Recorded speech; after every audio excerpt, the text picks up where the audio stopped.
माहूर शहरातील वाई बाजारमधील स्वस्त धान्य परवाना धारक क्रमांक 144 हे शासनाच्या नियमाची पायमल्ली करताना दिसत आहे।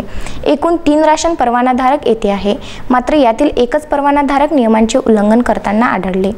यावर शासन काय कारवाई करणार याकडे सर्वांचे लक्ष लागले आहे।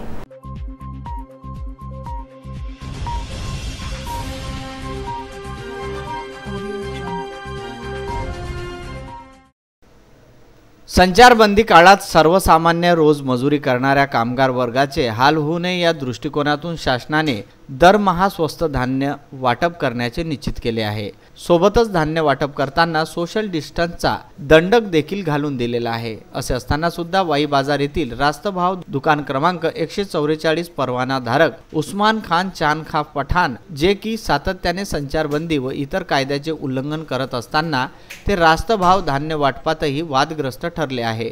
संचारबंदीचा कायदा फक्त सर्वसामान्य भाजी विक्रेते शेतकरी यांनाच लागू आहे काय, असा प्रतिप्रश्न कोरोना संकटात पडलेल्या शेतकऱ्यांना हे चित्र पाहून पडला आहे। एकाच वेळी एकाच ठिकाणी शेकडो लाभार्थ्यांना बोलावून ना त्यांना मास्कची सुविधा ना हात साफ करण्यासाठी सॅनिटायझर, मग जरी आपण लोकांच्या जीवनावश्यक गरजा पूर्ण करत असाल तरी आपण त्यांच्या जीवाशी खेळत आहोत। याचे तीळ मात्रही सोयरसूतक नसलेल्या स्वस्त धान्य दुकान परवाना धारकावर प्रशासन काय कार्यवाही करतात याकडे समस्त आरोग्यप्रेमी नागरिकांचे लक्ष लागले आहे।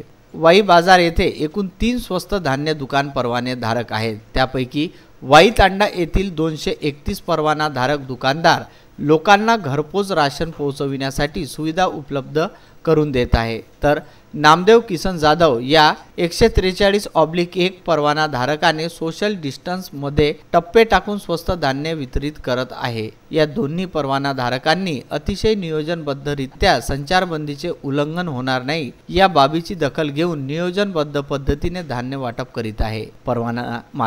परवाना धारक क्रमांक 144 सर्रास संचारबंदी कायद्याचे उल्लंघन करून शासन नियमाला हरताळ फासत आहे। विदर्भ न्यूज करिता माहूर येथून कार्तिक बेहरे।